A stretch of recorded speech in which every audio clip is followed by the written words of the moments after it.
आज ही के दिन, यही चैत्रीय प्रतिपदा के दिन, यही इसको कहते हैं नया संवत्सर, नया वर्ष।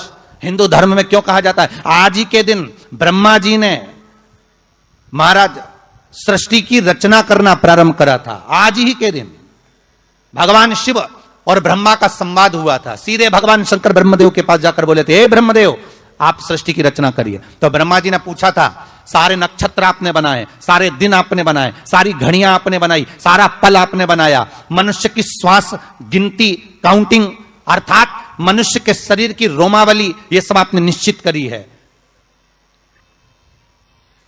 मनुष्य की कितनी धड़कन चलेगी, कितनी श्वास चलेगी, 21,600 श्वास जो मानव के शरीर से प्रतिदिन निकल रही है, 3.5 करोड़ रोम छिद्र जो मनुष्य के शरीर में बने हुए हैं, ये संपूर्ण बनाने वाले आप हो। एक एक घड़ी, एक एक पल, एक एक नक्षत्र, एक एक समय बनाने वाले आप हो। हर श्वास को बनाने वाले आप हो। तो आपसे मुझे कहना है कि एक निर्माणकर्ता ब्रह्मदेव, आप ब्रह्मा जी करें तो एक काम करो ना कि सृष्टि की रचना भी आप करो। भगवान ब्रह्मा ने शिव जी से कहा कि सृष्टि की रचना आप करिए।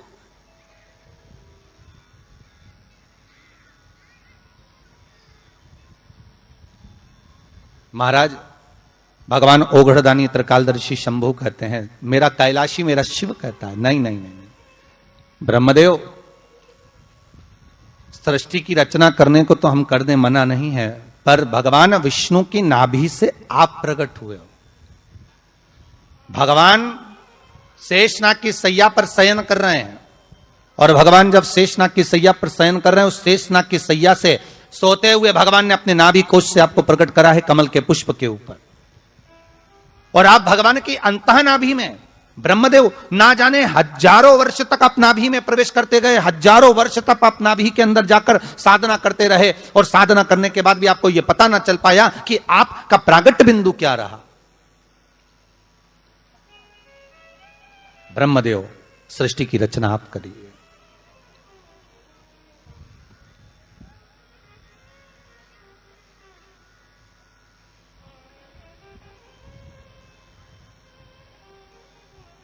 ब्रह्मा जी कह रहे हैं, नाथ,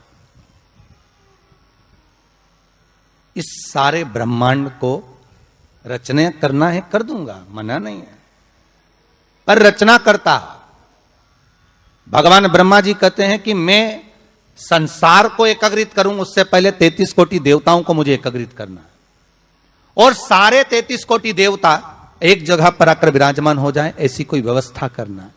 शंकर भगवान ने कहा, बनाओ ब्रह्मदेव, तुम निर्माण करो। ब्रह्मा, शास्त्र कहता है कि भगवान शिव स्वतः, शंकर तो शंकर है, भगवान शंकर ने एक मट्टी का सुंदर सा भाग ढेला एकत्रित करा, उस ढेले से भगवान ने एक सुंदर कुंभ का निर्माण करा, एक सुंदर कलश का निर्माण करा।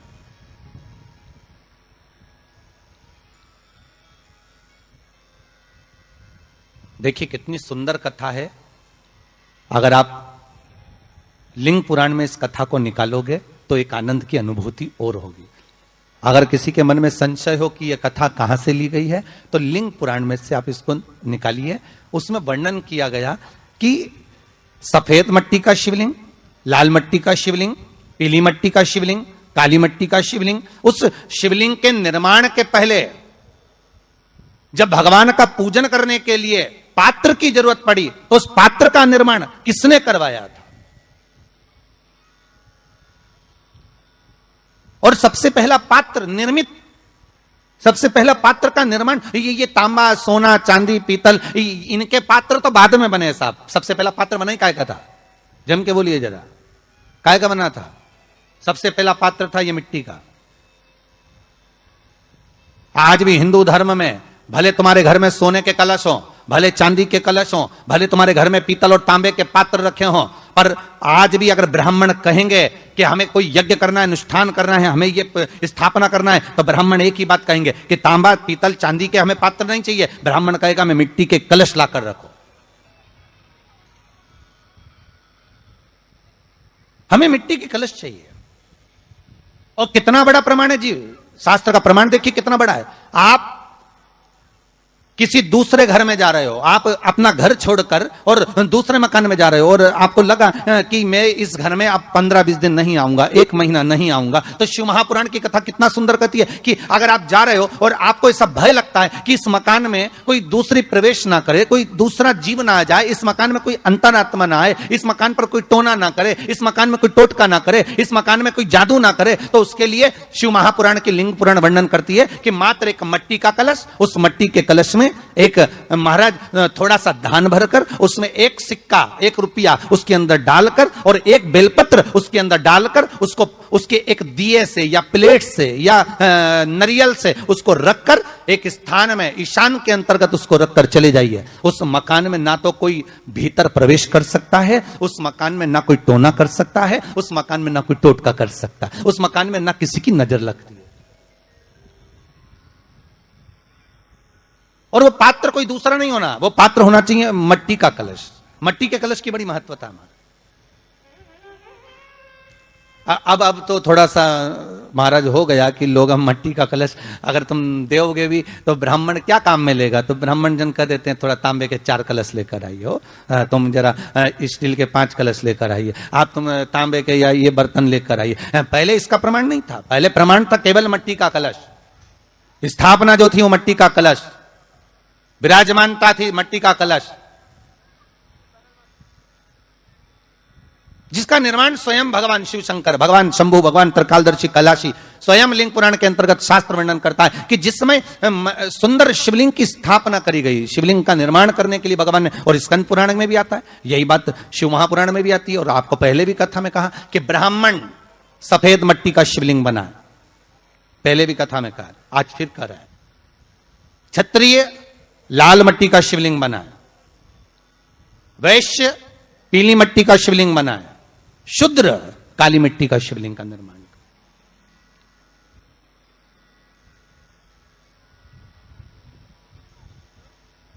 काली मट्टी का शिवलिंग का निर्माण कर।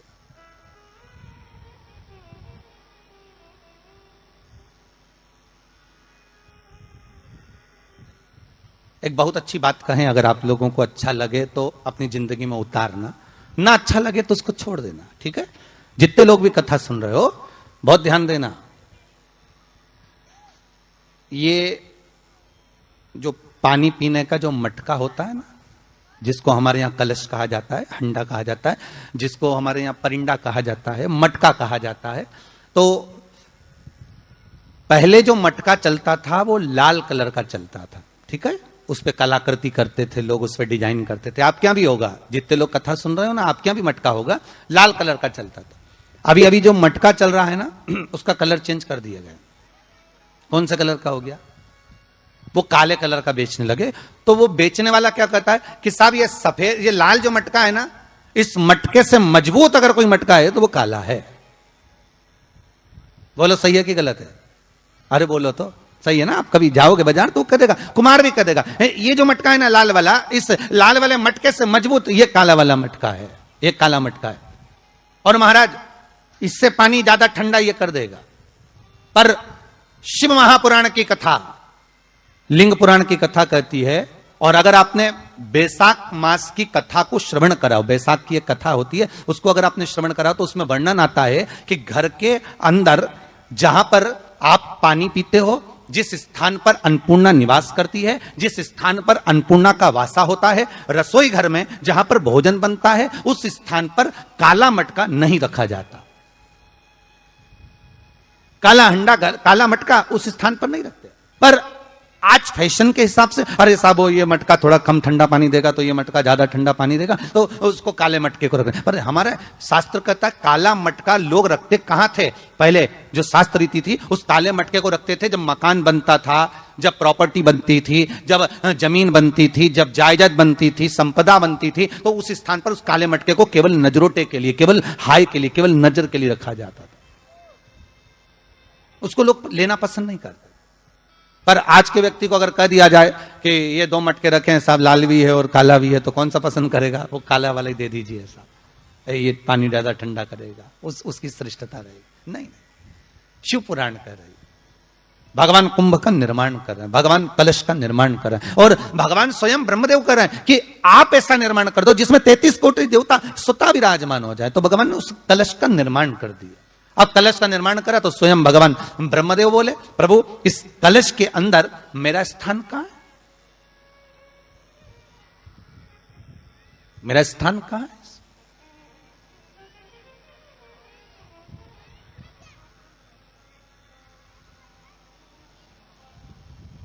बहुत ध्यान देना महाराज, कलश का जो मुख होता है उस मुख पर भगवान विष्णु का स्थान होता है। किसका स्थान है? भगवान विष्णु का। थोड़ा सा नीचे आओगे, जहां से कलश का मुख दबा हुआ होता है, वह जगह भगवान स्वयं शिव की होती है। किसकी जगह है? भगवान शंकर की। कलश का अग्रभाग, नीचे का भाग जहां से फैला हुआ होता है, वहां ब्रह्मा का आधिपत्य स्थापित होता है। फिर कलश का जो नीचे का भाग होता है वो भगवान शिव और शक्ति का स्थान होता है। कलश के बाहरी भाग में, जहां पर बाहर का हिस्सा होता है, उस कलश के बाहरी भाग में 33 कोटि देवताओं को भगवान शंकर ने लाकर विराजमान किया होता है। महाराज भगवान शंकर 33 कोटि देवताओं को निमंत्रण देकर उस कलश में विराजमान कर दिया।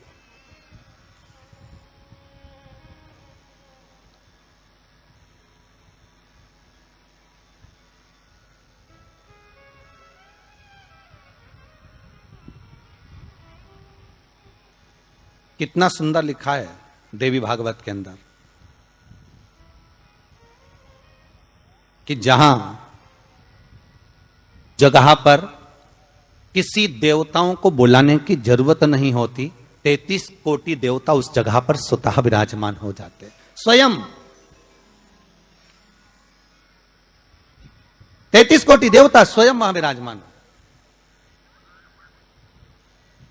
और कितनी महत्वता कलश की महाराज। आप लोगों से भी निवेदन है, क्षेत्रीय प्रतिपदा है आज, जिनके घर में ज्यादा रोग हो, बीमारी हो, ज्यादा तकलीफें आ रही हो, कष्ट बढ़ रहा हो, बीमारियां बढ़ रही हो, या भय लग रहा हो, डर लग रहा हो, हृदय चित्त में कहीं ना कहीं आपको भय का भान हो रहा हो, तो एक लोटा पानी, एक कलश में जल भर कर रख लीजिए और रात भर उसको रखे रहने दो। नवरात्र चल रहा है, उस कलश को रात भर रखकर सुबह सुबह उस कलश में एक बेलपत्र डालकर उस जल को नीम के पेड़ के नीचे, जहां चैत्री नवरात्रि में नीम के पेड़ के नीचे सारी विद्याएं, आद्य शक्तियां, सारी देवी उस नीम के पेड़ के नीचे विराजमान रहती हैं। उस कलश में एक बेलपत्र डालकर रात भर रखकर उस जल को पूरे घर में घुमाकर उस नीम के पेड़ के नीचे समर्पित कर दीजिए महाराज। घर में भय लगना बंद हो जाएगा, कोई बड़ी बीमारी आपको घेरेगी नहीं, और उस बीमारी से, उस रोग से आप मुक्त रहेंगे। उस बीमारी से, उस रोग से आप मुक्त पाएंगे, वो बीमारी आपको घेर नहीं पाएगी। कलश का आज नया संवत्सर है, नूतन वर्ष है, पूरे भारत की भूमि पर और मेरे भारत के जो मानव है जहां जहां निवास कर रहे हैं, विदेश में भी, पूरी भारत की भूमि पर आज के दिन लोग देवी जी की स्थापना करते हैं। तो क्या स्थापना में क्या रखते हैं? कलश रखते हैं ना। तो कलश किस लिए रखा जाता है? कलश का क्रम क्या है? अपन ने अभी तक कथाओं में बहुत सुना, शिव महापुराण में, कि दिए का महत्व क्या है। अपन ने सुना दही का महत्व क्या है, जल का महत्व क्या है। पूरी शिव महापुराण में अपने अलग अलग महत्व को जाना है। पर यह नवरात्रे में जो शिव महापुराण की कथा शुरू हो रही है, नवरात्रे में जो शिव महापुराण की कथा को हम श्रवण करने के लिए बैठे हैं, इसमें हमारा एक संशय और मिटना चाहिए कि भारत की भूमि पर जब मां आद्य शक्ति की स्थापना होती है, मां जगतजननी को जब विराजमान किया जाता है, या चैत्र नवरात्रे में, शरदीय नवरात्रे में, आषाढ़ी नवरात्रे में, आदिकादिक पौष नवरात्रि में हम शंकर की, हम जगतजननी जगदम्बा की जब स्थापना करते हैं, या हम नूतन घर का प्रवेश करते हैं, या गणेश जी की स्थापना करते हैं, या कोई दुकान को प्रवेश करते हैं, या कोई शुभ कार्य करने के लिए अग्रण्य होते हैं, तो हम कलश की स्थापना क्यों करते हैं? आज शिव महापुराण में शुरुआत में अपन शिव और पार्वती की यही संवाद को लेकर चलते हैं।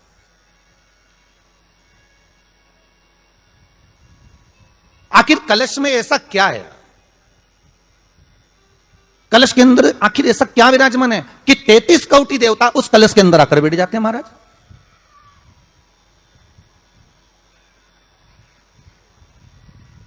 आप कोई यज्ञ करने जा रहे हो, आप कोई पोथी पुराण करने जा रहे हो, आप कोई अच्छा कार्य करने जा रहे हो, तो ब्राह्मण देवता कह देते कलश की स्थापना होगी, कलश की शोभा यात्रा निकलेगी, कलश यात्रा निकलेगी, कलश विराजमान होगा।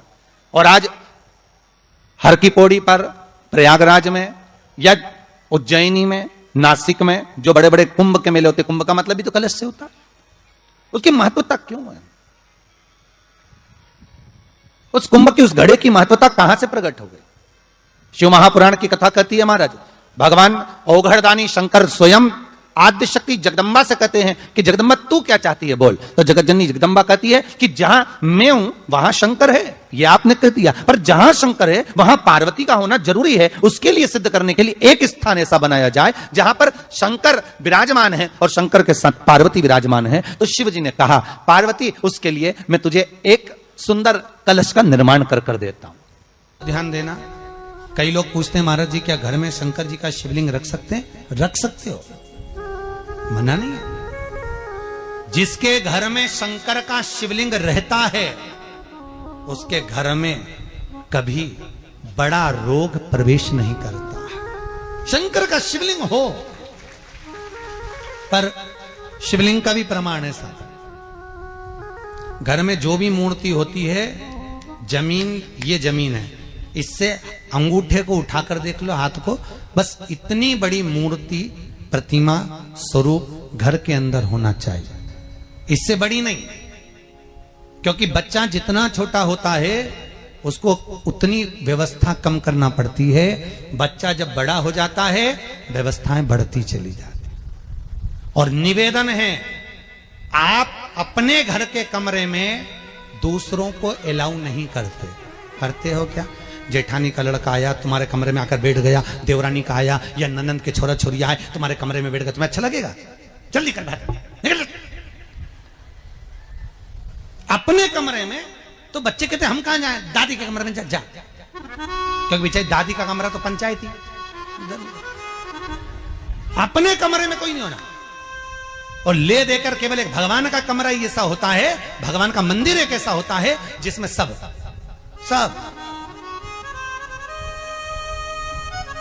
तीर्थ करने गई, कहां? रामेश्वर। गणेश जी भगवान शंकर से बोले पिताजी फिर तीर्थ गई है। शंकर जी बोले बेटा खसक के बैठ जा, पकड़ के लाती होगी। तीर्थ गई, वहां से रामेश्वर जी को ले आई, फिर बद्रीनाथ गई, वहां से पकड़ लाई, द्वारका गई, वहां से ले आई। इतना सारा देवी देवता एक ही मंदिर में, सारा पितर देव, ये देव वो देव सब बैठा, बेचारा ये सब खसकाया बैठा। इतना सा तो मंदिर, उसमें भी ऐसा फंसाया बैठा, और उसी में पानी का लोटा, उसी में जल सब रख गई, और मालूम पड़े वो लोटा भी लुढ़क गया, सब गीला हो गए। गणेश जी ने कहा पिताजी पूरे गीला हो गए। शंकर भगवान बोले बेटा अब तो आरती करके गई, कल ही आएगी। अब तो गई, और सुबह से आई, इतनी सी शक्कर लिए, इतनी सी कटोरी में, और आरती भी कर रही शक्कर धर के, और दिया हाथ में, और इधर हाथ में घंटी, तन मन धन सब कुछ तेरा, मुंह से बोल रही तेरा, ऊपर से दिखा रही ठेंगा, समझना मत ही तेरा, समझना नहीं तेरा। पहले के लोग घंटी बजाते थे, अंगूठा नीचे रखते रहे। आज के जमाने में तन मन धन सब कुछ तेरा, समझ भगवान भी कहे का फंस, इतनी सी शक्कर, और सब भगवान के सामने एक इतनी सी शक्कर धर दी। गणेश जी के मैं खाऊं, राम जी के मैं खाऊं, हनुमान जी के मैं खाऊं, सब झगड़ रहा है। इतने में सब झगड़ रहे, तो इन्होंने विचार करा, इनने खाने के चक्कर में अपनी किचकिच कराई, अब की बार ये किचन में जाओ तो अपन भी किचकिच कराओ। अब सारे पंडितों से पूछती फिर रही महाराज घर में शांति नहीं, घर में शांति नहीं। अब महाराज जी के कहीं मालूम कि क्यों शांति नहीं? जब देवताओं का किचकिच कराएगी तो तुझे कौन छोड़ेगा? जकर किचकिच भगवान। और बचा कुचा था तो वो दिवाली दशहरा आया, जन्माष्टमी आई, इतना सारा भगवान के थाली में रख के अचार लेके नटकंडे बैठ गई, आज तो जन्माष्टमी है। और बच्चा कुचा तो पाउडर लिया कौन सा पीताम्बरी, उससे झगड़ते, ऐसा रगड़ूंगी पूरा साफ हो जाएगा। और जन्माष्टमी के दिन ऐसा रगड़ा, भगवान कह रहे राधा आज मेरा जन्मदिन और ये मुझे घस रही। भगवान बोले अब घस लेने दे। राधा जी बोली कोई बात नहीं, बाद में मैं उपटन लगा दूंगी प्रभु, अब इसका जन्मदिन आने दे, जैसी करनी वैसी भरनी। अब खुद का जन्मदिन आया, शादी की सालगिरह आई, पति के साथ जा रही थी मंदिर में दर्शन करने, स्पीड ब्रेकर पे से एसी फिकाई, सब दूर से घस आई, 4 दिन तक हॉस्पिटल में पड़ी रही। सब मिलने आए, जीजी कैसे हो गया? मेरा तो बताओ, मंदिर जा रही थी और घिसा गई। भगवान बोले तूने मेरे जन्मदिन पे घसा, तेरे जन्मदिन में मैंने घसा, हिसाब बना और घस जा, घस ले, घस ले। क्यों? भगवत भजन चित्त वृत्ति में, परमात्मा में भाव होना चाहिए। निर्मल मन सो मोहि पावा, मोहि छल छिद्र कपट ना।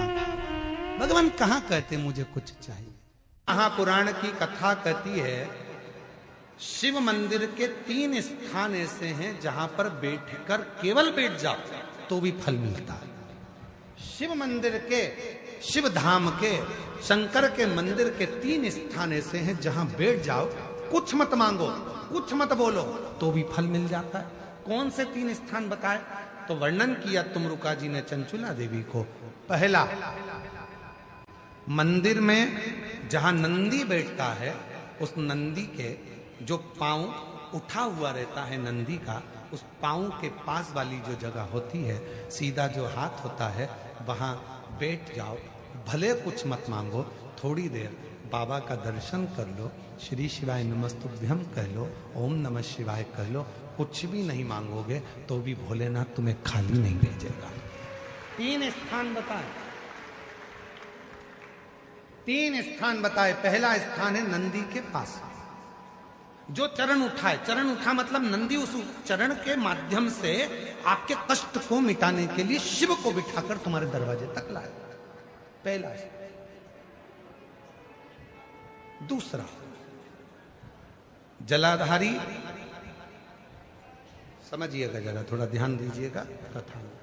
जैसे ये शिवलिंग है, ये जलाधारी है गोल, ये पानी जहां से बहकर जाता है, जहां से भी बहकर जा रहा है, आपको उससे मतलब नहीं, बस जलाधारी जो पानी बहकर जा रहा है, इस जलाधारी के ठीक विपरीत दिशा में, उत्तर में पानी बह रहा है तो दक्षिण में आप देखिए, ये जलाधारी जिस साइड बह रही है उसी ओर मुख कर कर आपको इधर बैठना है, इधर मुख कर कर शिवलिंग की ओर मुख कर कर। ये दूसरा स्थान बताया। ये जो स्थान है ये माता लक्ष्मी का स्थान, ये जो स्थान है कुबेर का स्थान, ये जो स्थान है सारी सिद्धियों का स्थान है, अष्ट सिद्धि नव निधि इसी स्थान पर बैठकर भगवान शंकर से वर प्राप्त करती है। ये वो स्थान है जहां बैठकर आप कोई मंत्र भी नहीं पढ़ोगे, कुछ बोलोगे भी नहीं, बैठने पर ही आपको फल की प्राप्ति होना प्रारंभ हो जाती है। ये दूसरा स्थान स्वयं तुमरुका जी ने चंचुला देवी को कहा, ये द्वितीय स्थान। और शिव मंदिर का तीसरा स्थान, भगवान शंकर के मंदिर का तृतीय स्थान कहा गया।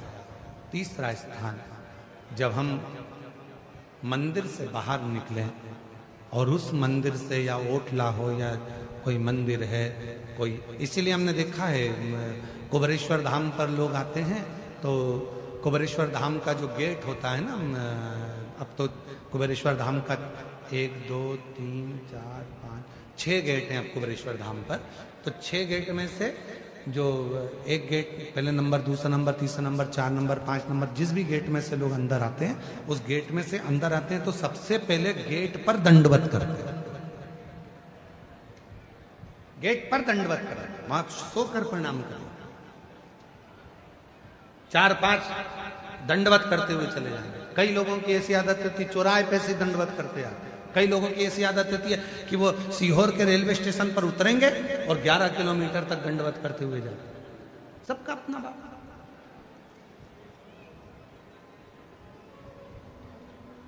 और हम आप लोगों को सुनकर खुशी होगी कि कुबेरेश्वर धाम के प्रांगण में, कुबेरेश्वर धाम के प्रांगण में 4 नंबर और 5 नंबर गेट से आप कुबेरेश्वर धाम के मंदिर के अंदर ही अपनी गाड़ी खड़ी कर सकते हैं निःशुल्क। पार्किंग का कोई पैसा आपको देना नहीं, मंदिर के अंदर ही गाड़ी जाती है। बस आपको 4 नंबर 5 नंबर गेट पे पहुंचना है और वहां से मंदिर को अंदर गाड़ी को प्रवेश करो। बड़ी बड़ी बसें भी लगाने के लिए अब हमने वहां पर सुविधा कर दी है कि बसें अंदर खड़ी हो जाएं, सब अपना भोजन बनाए, वहीं पर खाएं। जिसको भोजन बनाना है भोजन बनाए, नहीं तो भोजन तो बाबा का भंडारा चलता है सबके लिए। कोई बस का शुल्क नहीं लगना है, तुम्हारी गाड़ियों का शुल्क नहीं लगना। मंदिर प्रांगण में 4-5 नंबर गेट से अंदर करेंगे, गाड़ियां निःशुल्क पार्किंग आपको वहां प्राप्त होगी। किसी को रुपया देने की जरूरत नहीं, 1 रुपया भी। आराम से आप लोग वहां गाड़ी खड़ी करें, रुद्राक्ष लें, खाओ पियो, बाबा के घर आयो, अपने पिता के घर आयो, भजन कोई नहीं।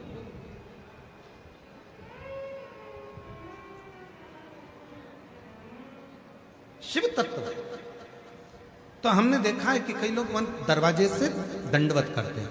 तीसरा स्थान तुमरुका जी चंचूला देवी को बता रहे हैं कि तीसरा स्थान ऐसा है भगवान शंकर के मंदिर का द्वार।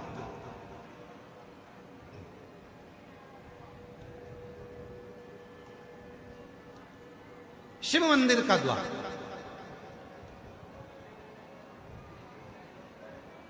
और जो भगवान शंकर के मंदिर के द्वार के बाहर, द्वार से जैसे दरवाजे से थोड़ा सा बाहर निकलकर यदि आप शिव मंदिर की ओर मुख कर आप 2 क्षण के लिए भी बैठते हैं, कोई मंत्र नहीं बोलते, कोई साधना नहीं करते, कोई व्रत नहीं करते, तो भी शिव आपको उसका फल देता जरूर है।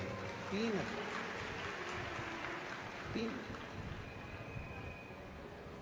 कौन कौन सी 3 जगह हैं जम के बोलेंगे सभी। पहले नंबर का नंदी का जहां चरण उठा है उसके पास, दूसरे नंबर का जहां जलाधारी पानी बहकर जाता है उसके ठीक विपरीत की ओर जलाधारी की ओर, और तीसरा स्थान शिव के